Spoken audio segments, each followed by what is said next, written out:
فاعبد الله مخلصا له الدين ألا لله الدين الخالص. الحمد لله وحده والصلاة والسلام على من لا نبي بعده وعلى آله وصحبه أما بعد. Mes chers frères, Allah tabarak wa ta'ala, craignez Allah Jalla wa ala et réfléchissez un peu et méditez sur ce qui arrive et ce qui est arrivé encore de nos jours comme catastrophe et sur ce qu'elles contiennent comme leçon. Et rappelez-vous, car le doué d'intelligence, le doué de raison, c'est celui qui se rappelle et qui tire des leçons de ce qu'il voit et de ce qu'il entend. Que ces événements ne traversent pas vos oreilles sans qu'ils n'atteignent vos cœurs. Vous avez certes dû entendre ce qu'il s'est passé dans certains pays, comme inondations et pluies torrentielles, qui ont provoqué énormément de morts et de dégâts matériels, jusqu'à ce que certains aient perdu leur maison, leurs biens, n'ayant même plus de quoi s'habiller, ou d'endroit où dormir. Des sinistres qui s'enchaînent les uns après les autres. La nouvelle faisant oublier la précédente. Et on a déjà oublié la précédente. On l'a déjà oublié. Ça fait une semaine. On l'a déjà oublié.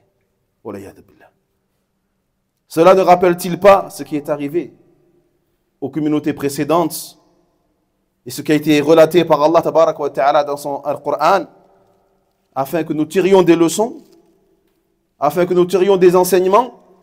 Cela ne rappelle-t-il pas ce qui est arrivé au peuple de Nuh, alayhi salam, comme noyade à cause du déluge qui toucha la terre entière et atteignit les sommets des montagnes? Inondation dont seul Nuh alayhi salam et les occupants du navire, de l'arche, furent sauvés. Cela ne vous rappelle-t-il pas ce qui est arrivé au peuple de Ad, à qui Allah tabarak wa ta'ala a envoyé un vent nocif et stérile qui réduisit en poussière tout ce qu'il toucha?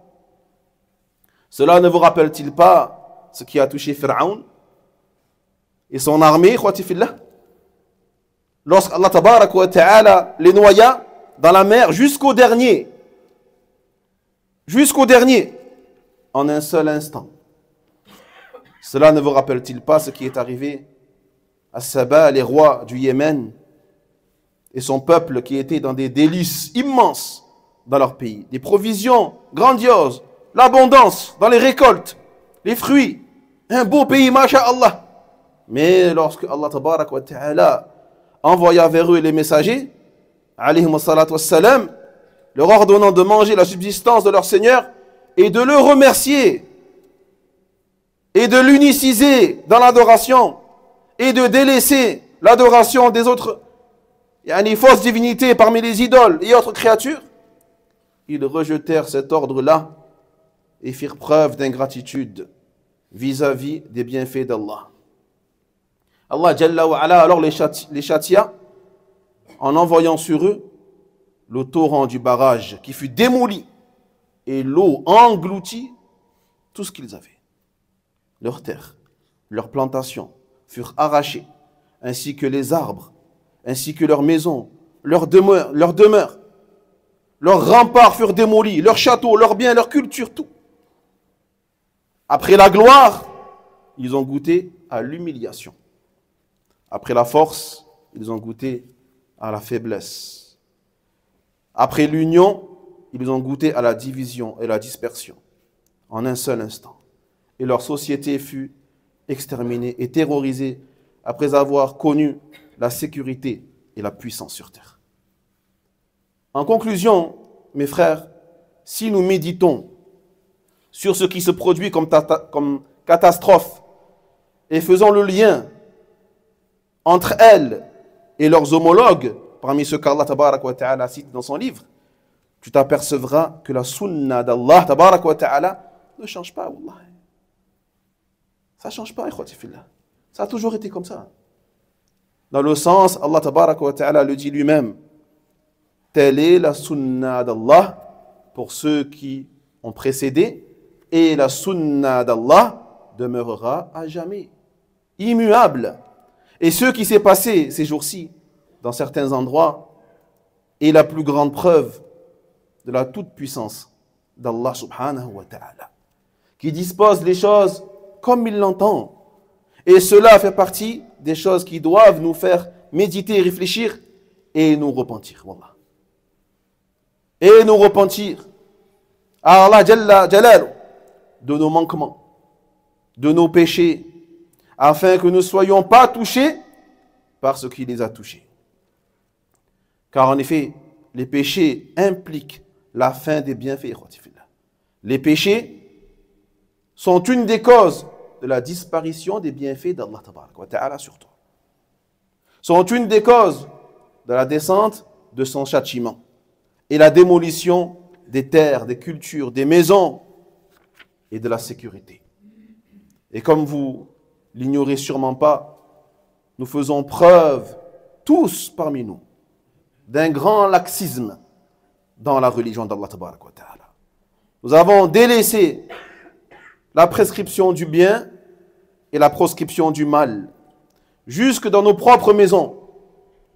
Jusque dans nos propres maisons, nous sommes paresseux face à l'accomplissement de la prière. Beaucoup d'entre nous s'engagent dans des transactions illicites dans lesquelles il y a des intérêts riba, dans l'achat de maisons, dans l'achat de voitures, dans la consommation, des pots de vin, des fraudes, des mensonges, des escroqueries, des vols. Beaucoup de femmes et de filles s'apprêtent, se dévoilent et sortent comme cela dans la rue, étant vêtues mais nues, comme l'a dit le prophète alayhi salam.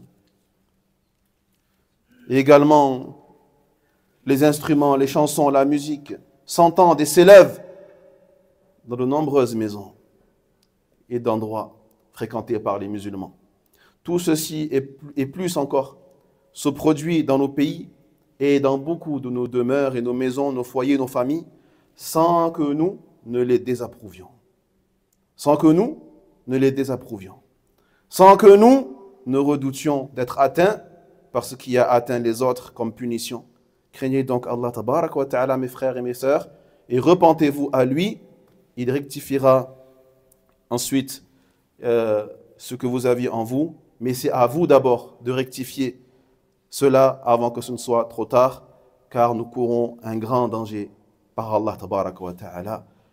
فأسأل الله سبحانه وتعالى أن يجعلنا من الموحدين ومن المسلمين الذين يتقون ربهم سبحانه وتعالى حق التقوى. اللهم صل على محمد وعلى آل محمد كما صليت على إبراهيم وعلى آل إبراهيم إنك حميد مجيد، وبارك على محمد وعلى آل محمد كما باركت على إبراهيم وعلى آل إبراهيم إنك حميد مجيد. الله أعلم.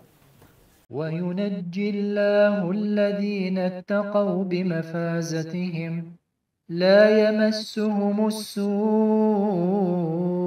ولا هم يحزنون.